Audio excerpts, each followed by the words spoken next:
Keep the SCVs that are mining the minerals already. Use the mana to get down those depots. Yeah. Just really smart stuff. I really feel like this could be a more... I'm just watching him do this with mech. Even I wonder, like, what sort of other ways this could be used. And we've seen, like, remember the crazy call-down supply all-in that we had? Like, yeah. That was like 3 barracks. You just like do 1 call-down supply bow and you just like pull your SCVs. It's like really, really funny. Like really super technical. I mean, I don't know. This is like the bigger, like slower version of that, right? It's a much later mech timing push that revolves around those depots. It's time for game number 3 here between these two. The winner goes on to escape safely out of Group I here in the GSL Code A. Down here in the bottom right, in blue, True. Said his name for some reason. Whoa. I'm so sorry, guys. Wolf's fired. Wolf's fired. That's it, man. That was the last straw. Over here in the upper left, in the red, old school Terran in StarCraft II. SuperNova.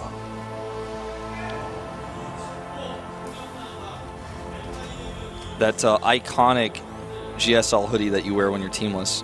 And he's been wearing it for a while. Yeah, he is. He's actually, I'd say, the most successful teamless player we've ever had in the GSL. Yeah, I'd say so. He's like getting in Code S and doing well in Code S all the time while he's teamless. He has bounced between a few teams, like he was on MTW for a while. His most successful team was OGS, to bring up like a really, really old name. Back with Xenio and The Inca, Wind. The Wind. Who else was on OGS? Fruit Dealer. Oh my God! Yeah, but not in the first, not the season he was at he won, TSL right? originally. Yeah, TSL. Fruit Dealer. Who else was on OGS? Wasn't Killer on OGS originally too? Or no, he was also on TSL. No, he was on TSL. But I think like they went to OGS for a little while, and then... Well, a lot of those players were actually on Eastro. Yep. Before then. For Brood War. And then I think like half went to TSL, half went to OGS or something. Yeah, and Easter just stopped for StarCraft 1. I like remembering like these old histories. Remember Spunky got BC rushed, and he was like in the BC commercial like that for the first season of GSL. He tried to fly. That's right. He's always like looking at himself and looks up at the battle cruisers there, and then he gets battle cruiser rushed in the GSL and loses. That's right. That's so funny. I don't know. I don't remember who his opponent was. I think it might have actually been like San. Zon Zenith back then, who Battlecruiser rushed. Was that? Yeah, that might be right. Well, no. Why would San Battlecruiser rush? He's not a Terran. That's what I was. That was back when San Zenith made the pylon that blocked off his Nexus in the fast expand. And I'm like, wow, that just happened. Yeah. All right, so we have the command center coming down here. The hatchery also for the Zerg. That was Hyperdub, I think, actually, by the way, who Battlecruiser rushed. Yeah, and I kept making those dubstep jokes.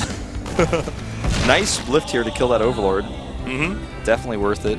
You lose a little bit of Marine production time, but absolutely worth it. It's totally worth it to just get rid of Overlords out on the map. Because it costs the Zerg 100 minerals plus his own production time back at home. So, there you go. All right, the Ling's now splitting out here. And we have the refineries finishing up. He's done this twice now, the 1 barracks expand without Reaper Scouts. You think we're going to have some mech here again? I'm wondering how strong mech will actually be on a map like this one. Well, we've seen this map, you know, we've seen players like Flash utilize mech on this map. Most notable example, if you want to go look up a game, is Flash versus DRG. The ace match back in round 1 on this map was a really great TVZ. Shows like exactly how you can deal with mech on this map and also how to play mech on this map. DRG did end up losing that one, but Overlord's speed is on the way here for True, and he wants to find out right away what he's up against, because last time he had a big problem. He was getting the wrong upgrades and the wrong units because he didn't identify until his Overseer was out what exactly it was that he was up against, and then he had to switch gears. He didn't have enough roaches, and then he tried to just use mutas, and SuperNova was just like, no, I'm all Thors all the time. Oh, you all right, Wolf? Hang in there. Like, got a bad cough or something? Yeah, I heard that Dan was sick yesterday. Yeah, he was. He's been going through like a bit of a cold, blowing his nose all the time, trying to get through that cast. Not an easy one for him.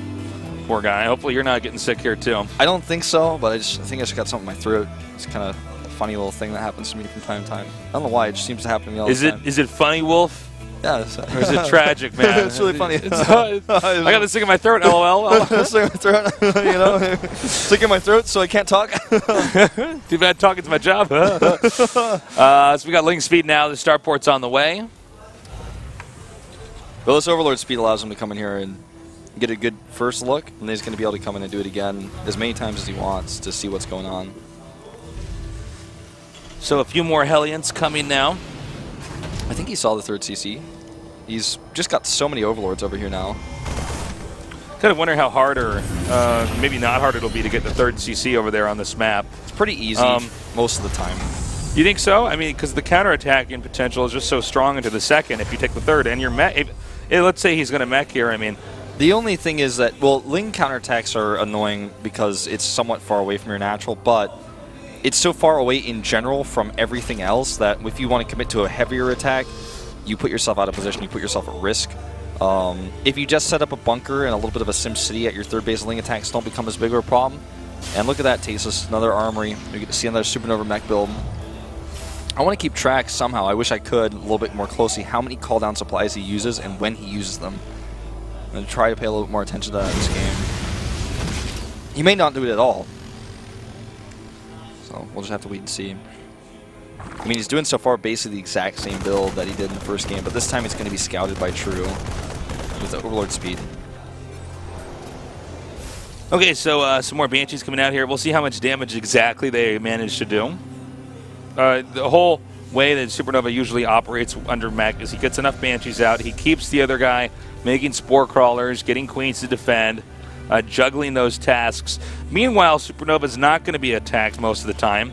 He's just powering up and making sure that when he does have that mech army, it'll be done before the Banshees are done doing the damage they need to do. Yeah. So it's more important for him to not lose the Banshees than it is even to get a few kills here and there. Once he gets a few kills, if he loses the Banshee, then the pressure's right back on to SuperNova to defend. Whereas it'd be much better if he could just keep using the Banshees to keep his Zerg pinned. Yeah. Well, I mean, he's just finding this little sweet spot over here. I mean, the Mutalisks are a long way away, so it means all he can rely on. This creep spread here, right on time, going to be able to deny his command center. When you're trying to mech, that is pretty important. You need that command center up ASAP, especially for that gas. We'll clean this up, but it's going to take a little while for that creep to recede, so it might even like long distance gas fine like once or twice. Probably just once. And you know, for True, he has to now decide exactly how much he wants to commit to Mutalisk, because last game it was heavy Thors. This game it looks to be heavy Thors again. He's going to catch some of these Hellions here. Actually, nice catch, actually.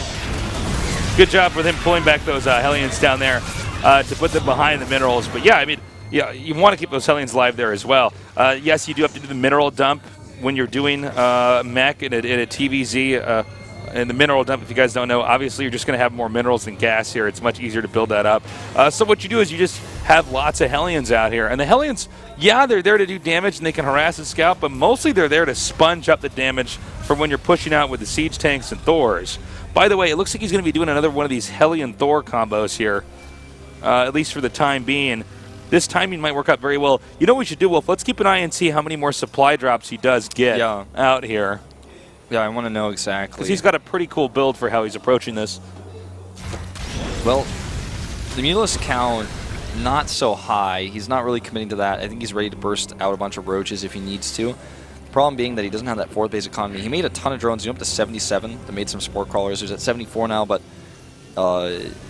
he doesn't have that fourth base saturation up, so he doesn't have the bank yet to make a ton of roaches. He is completing his upgrades on time.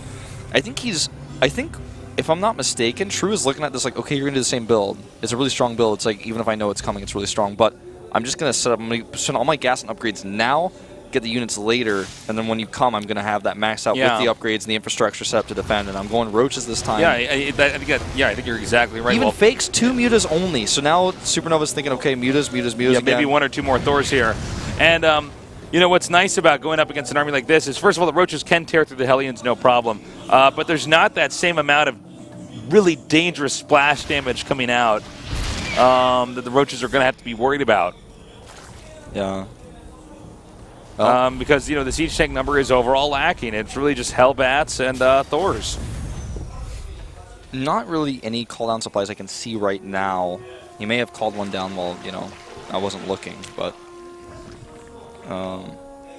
he's 15 more roaches, by the way. Yeah, a ton of roaches. He's just trying to get his army as maxed out in roaches as it can be with burrow movement even to help out. And I think he's just going to try to control this game through roach counterattacks, harassment. You look at the creep highway he's made all over the map. He could even use drops here. He could even use Nidus Canal if he wants. Yeah, that actually wouldn't be a bad choice. Gonna have to open this pathway up. He's abusing the map, and he's also just abusing the fact that he knows exactly what SuperNova's doing. Now, SuperNova has identified the roaches. He's going into more siege tanks this time. And in fact, he's past the point where he was last time supply-wise, so... I don't know if True can really lose this at this point in time. Well, he's handling this so well. You can see the mech army not very good unless they're all spread out. I should say they're not strong if the Zerg's all spread out, excuse me, since they can really only defend one location at a time. Yeah, I feel your sentiment. You know, can True lose this game? Because he has already the advantage in composition, and when you're max out as SuperNova, you can't like throw units away and remax. You can lose them to roaches on the other hand. Be careful about that. So many counterattacks here going into the natural now. Nice contaminate there on the command center. AC overextending with these roaches. There's a lot of siege tanks over here. We don't have a lot of kills there on those mechanical units. Now going for that command center, being lifted up. Yep, just trying to kill some more SCVs on his way out. And he's going into Swarm Host now. 22 more roaches to max him back out, or get him as close to max as he can with the larvae he has left. And this is a smart move here, the Swarm Host switch potential right now. Terran definitely up against the wall. Really no easy way to keep an economy stabilized. Really not a lot of opportunity to move out on the map. We'll see exactly how he's going to manage to do that if he does do it here. Yeah. Since the counterattack is so imminent here from True. Like we're seeing right here. They just say, I'm going to kill you. Try to kill my base. I have siege tanks popping out. I like this choice. Actually, I think this is what I would do. Try to counterattack, try to end the game, just like in Game 1. If he commits roaches to attacking you counter-wise, those are roaches that are not at home defending, and roaches, it's not like you can just send them and then remax or something else because they're not going to die. He's going to engage right into this. Hellbats in the front doing a little bit of AoE. The siege tanks siege up, and True is going to lose all of his army right now, and how is he going to remax? He doesn't have the Swarm Host transition ready yet. I think SuperNova's got a great shot here. Let's see if he can make it work. Muta's now gathering up, but there might already be too many Thors and Vikings now. They're continuing to push over here. They may be doing a beeline from here into the main. He's just going to take out these bases one by one. A lot of SCVs over here to repair to create this this mech army. So a bit of sustainability, I guess you could say, just to make sure that he can keep pushing this without getting slowed down by any roach attacks and even the broodlings. And now it's time for him to go to the third base over here in the bottom center. Here we go. Banshees at the front to tank. So many Thors here, and the siege tanks siege up, annihilating the roaches on the right side. The roaches on the left, though, can they break through? So many Hellbats to go through, and it looks like he has to retreat. And uh-oh, this is looking really bad for True here. Now he decides to maybe counterattack. He's going to catch some reinforcements. I think that he's True done. actually He's dead. Messed up, man. He was just a little bit too greedy.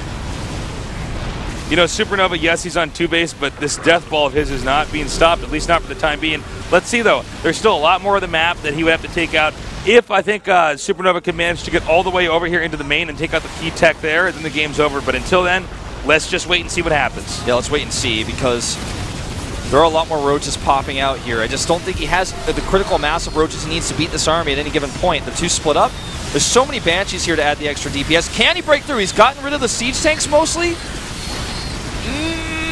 Well, no, I don't think so. The Vikings landing there, and the Banshees still present cause a real big problem. You know, it really goes to show you how strong those Banshees are.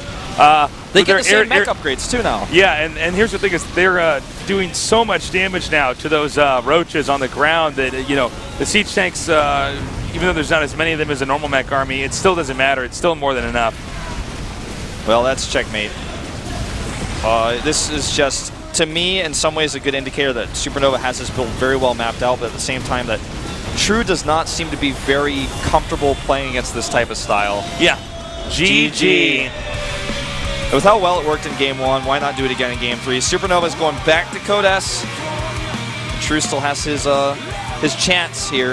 Yeah. In that consolation match, In that consolation match, but a tough game to play. And, you know, I think SuperNova has this build very well mapped out, but at the same time that True does not seem to be very comfortable playing against this type of style. Yeah. With how well it worked in Game 1, why not do it again in Game 3? SuperNova is going back to Code S. True still has his chance here. And that consolation match, but a tough game to play. You know, I really felt like SuperNova had a pretty big advantage going to this series because the style that True is good at is great against Bio, but against Mech, I really wasn't sure how he was going to fare. Nicely done there, SuperNova. Definitely deserving to move on. That Terran Mech, you really don't see meching better than that anymore against Zerg in StarCraft II. SuperNova's always been a pretty big innovator of mech.